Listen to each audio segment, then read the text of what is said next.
Hello and thank you for tuning in. I'm Tully and today we are playing one of my very, very favorite games of all time, Crusader Kings 2. Now, if this seems familiar, that's because it's made by the same people who did Europa Universalis, which is Paradox Interactive. Now, this is a Europa Universalis-like game, but with some very, very distinct differences. Main chief difference here is that the original Crusader Kings 2 started with, which is here, William the Conqueror, as you can see. They basically started in 26 December 1066, which marked the beginning of the Norman invasion of England. Actually, it starts in 1066. Actually, no, wait a second. I'm so sorry. It starts with Stamford Bridge in 15th September 1066. I'm very sorry about this. Just kind of slightly confused. Basically, it starts three interesting characters. It started the original one with three interesting characters: King Harold II of England of the House of Godwin, King Harold the Hard Ruler, and Duke William the Bastard of Normandy. Basically, it started with the Norman invasion of England, and you had the option of playing either of these three characters or any of the other ones, as you can see right here. Difference is, obviously, the original game only lets you play as Catholic rulers, and I believe the Byzantine Empire, but as you can see, there's a lot of DLCs here. The Old Gods, the Republic, Sunset Invasion, we'll talk about that later, Legacy of Rome, and Sword of Islam. Sword of Islam allows you to play as any of the Islamic nations or kingdoms or whatever. These ones have specific mechanics that Christians just don't have. Legacy of Rome gives you a set of decisions, a unique set of decisions. For instance, the decision to reform the Roman Empire, which I have, as you can see here. We'll see that later. Sunset Invasion is basically a joke DLC. That essentially what it does is introduce later on in the game, like 12th century, an Aztec invasion of Western Europe. It's just whatever, who cares. Then you have the Republic DLC, which allows you to play as republics, like the most serene Republic of Venice. We also have specific mechanics. And then you have my favorite one, the Old Gods, which essentially gives you 2 extra centuries of play by bumping back the start date from the Norman invasion of England to the descent of the great heathen army upon the petty kings of England and Albion. Now, I started in the Old Gods DLC because I like having a lot of time. And the best thing is, I don't have it yet, but there is in fact the option to get the Crusader Kings 2 Europa Universalis 4 converter, which converts your current map, independent of date, to Europa Universalis 4 map, and essentially allows you to have even more centuries of play. And my plan is to conquer the entirety of the map with the Roman Empire, export it to get the DLC, and export it to Europa Universalis 4, because what exporting does is create a mod file. And that particular mod does in fact export the Roman Empire with a unique set of decisions, which is amazing. But, come on. As you can see, there's a lot of bookmarked dates. Essentially, they mark interesting periods in interesting parts of history, the time period that's presented in the game, which goes from the Old Gods DLC, which is January 1st, 1867, to the beginning of the 100 Years' War on January 1st, 1337.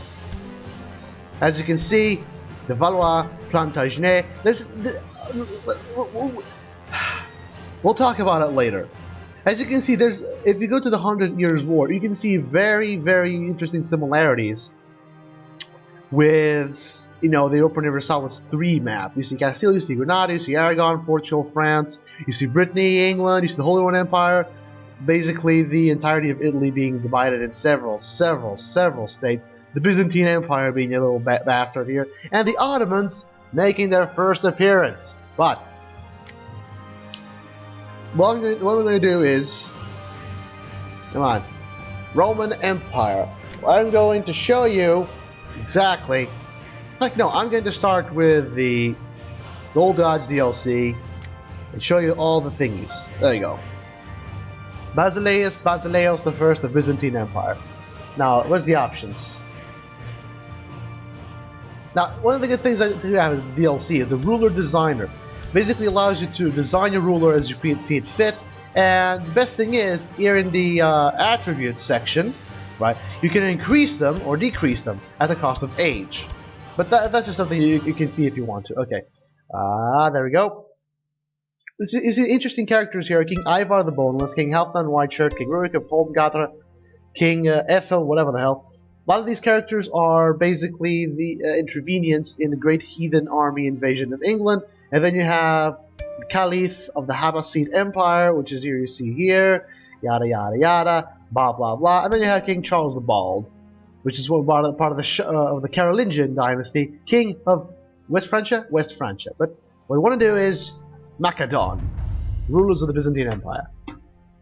Now, this game is very much like Europa Universalis 3 in Europa Universalis in some parts, which basically means you can literally play this game merely on conquest, but with some very different mechanics. For instance, pardon me, you're playing in the age of feudalism, which means that you don't have one character controlling the entirety of the country. You have your character here, which is you. This is you. This is everything you are at. This is your family. This is your culture, which actually influences a lot of stuff. We'll see. This is your religion. This is your main. This is your capital, like you see here, Constantinople. This is your set of traits: diplomacy, martial, stewardship, intrigue, and learning. This is how much money you have, wealth, piety, and your score. Score is basically determined with piety and prestige of you and your family, whatever.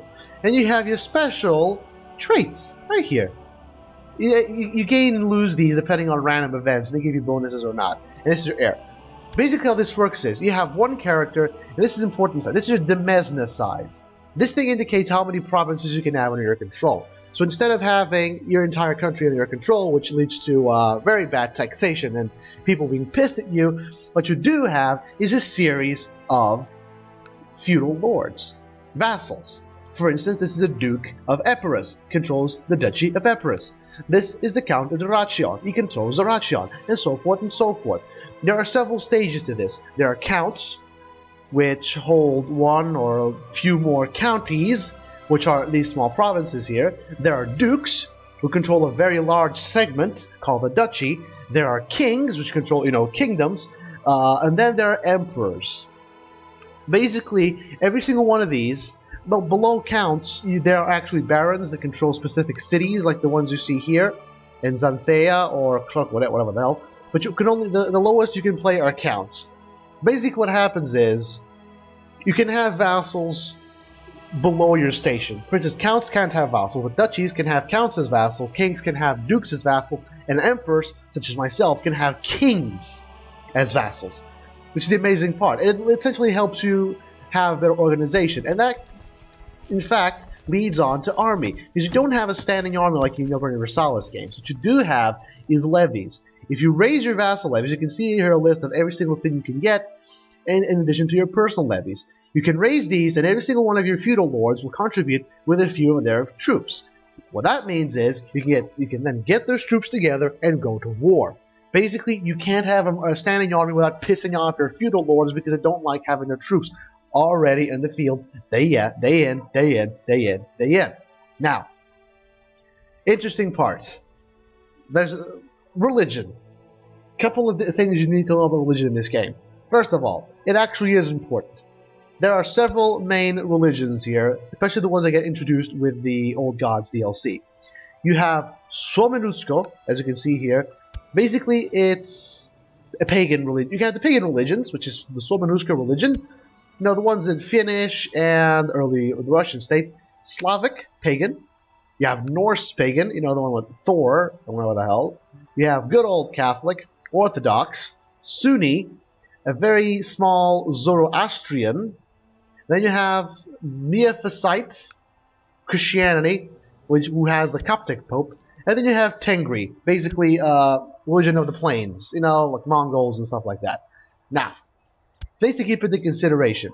There are several unique mechanics depending on what religion you're dealing with, as you can see here. Now, each religion does have its own set of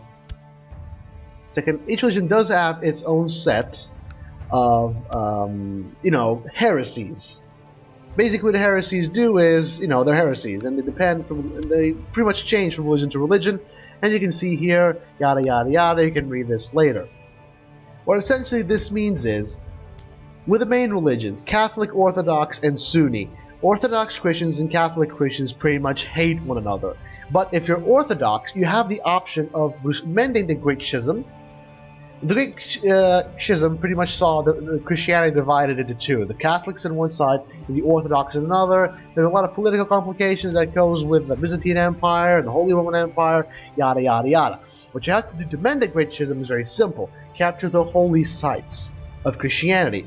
Constantinople, Antioch, Jerusalem, Alexandria, and Rome. They all have to be under your power. And once you get to a certain piety level, you can mend the Great Schism. This can only be done with Orthodox Christians, not Catholic Christians. The Muslims, the Sunni Islam, obviously, has a different set. They have a special mechanic called decadence. What decadence means is, if you have a large family that does absolutely fuck all and does nothing, you start to gain decadence. Those decadence reduces your morale, reduces your income, and if you get to a certain high level of decadence, tribes might actually begin to rise up against you to challenge your rule. So it's important to give your kids and your family members either landed titles or put them in charge of armies or whatever the hell. Or they can just imprison the decadent members and just, you know, have at them. Not to mention that in regards to succession laws, the Muslims have a very unique one, which is called agnatic open. Instead of direct descendants, pretty much the most powerful son descends. Pretty much your most powerful son gains all your titles and all the other sons can go fuck themselves. As for the pagan faiths, they have a few unique ones, like the subjugation casus belli, which allows you to take the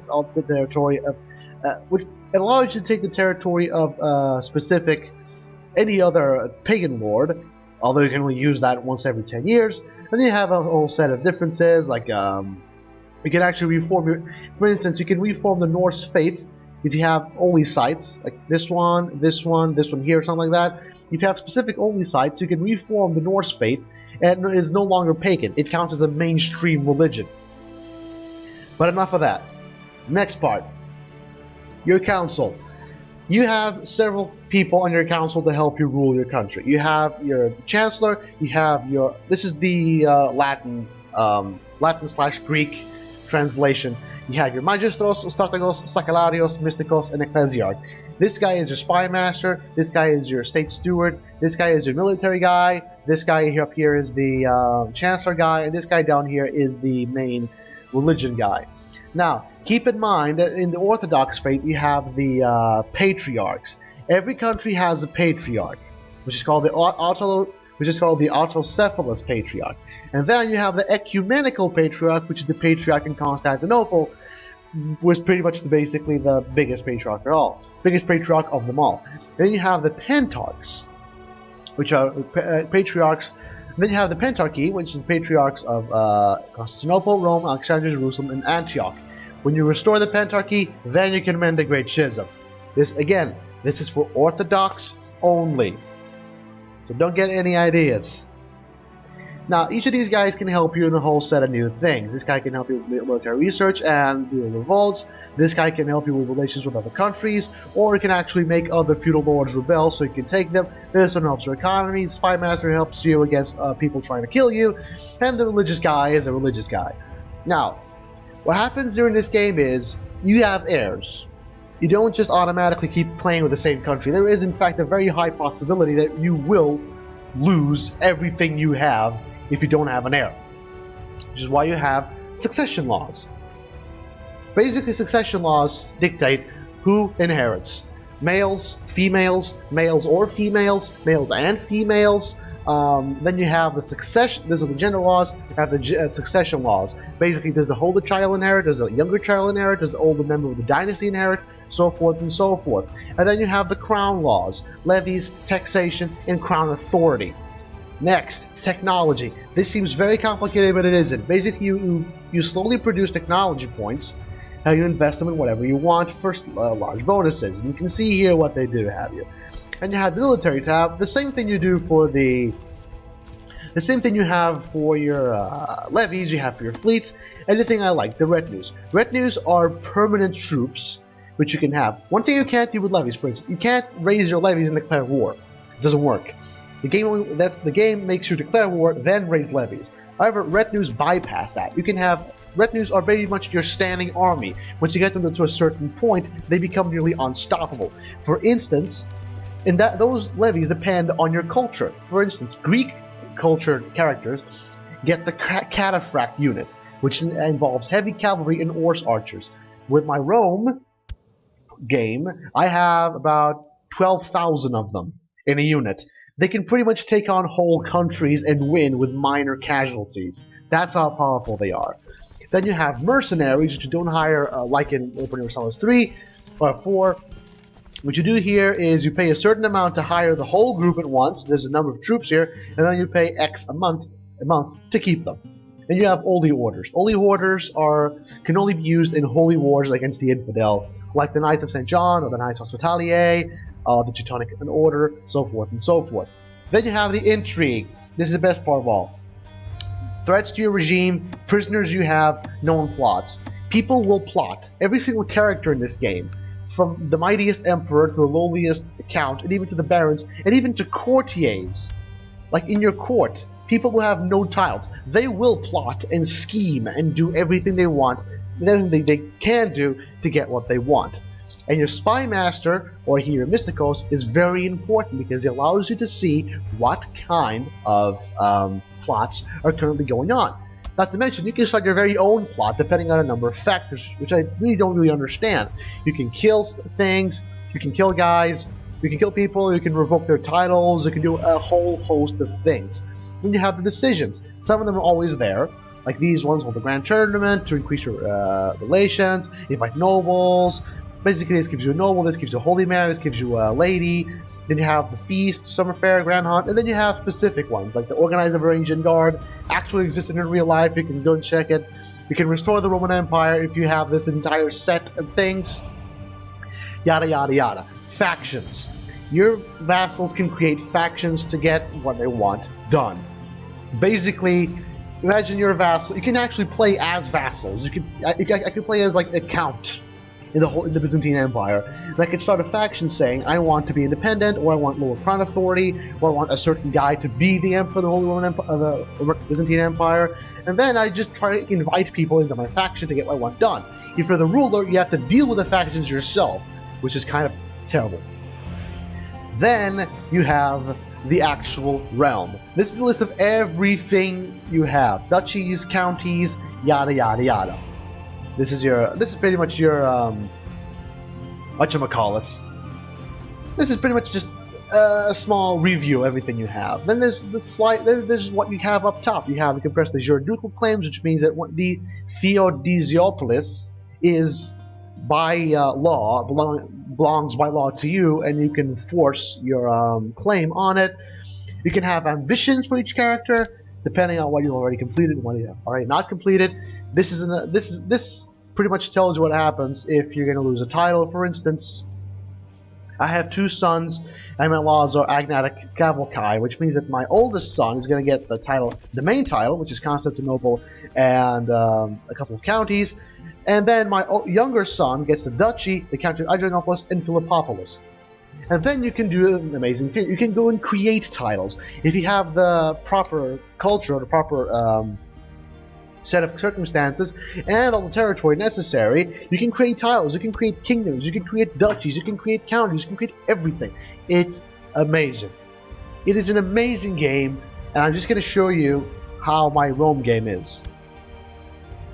Also, if you resign or quit, you can see here historical houses that actually existed in conjunction with what they did in a small amount of history. My favorite one is the von Habsburg family, obviously. Just I don't know if this it's like Open Universalis 3 where the loading screen just walks up the recording.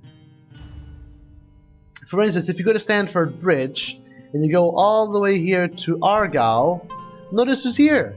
Count Werner of Argyle, the von Habsburg family. Now, the Roman Empire.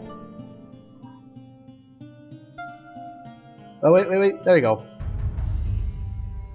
Basically, what happens with the Roman Empire is when you form it, you get the Imperial Reconquest casus belli, which allows you to retake the territory of the whole Roman Empire, which is pretty damn awesome. And see, now you get these decisions, you get all these things here. You can mend the Great Schism. I'm not going to do that. You can actually usurp titles if you hold enough territory in them. This warns you if your rulers are married. This warns you who do you have that can be righteously imprisoned, meaning you have an actual reason. This happens when one of your vassals will probably give all this territory to a guy in another country after their death. If you have high enough crown authority in one place, it doesn't actually happen, but that does require that you get high crown authority.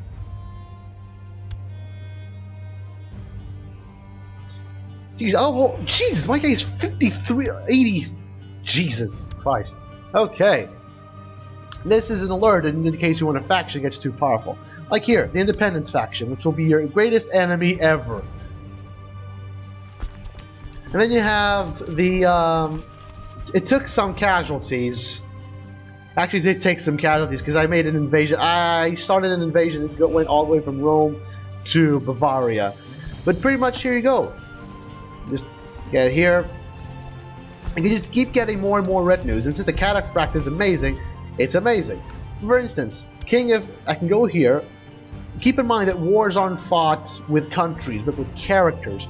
Basically, that means is you can start a war with a king, win, kill the king by an assassination mission, which is possible, and then start a whole war all over again. It actually is possible. Or you can just wait for the truce to wear out.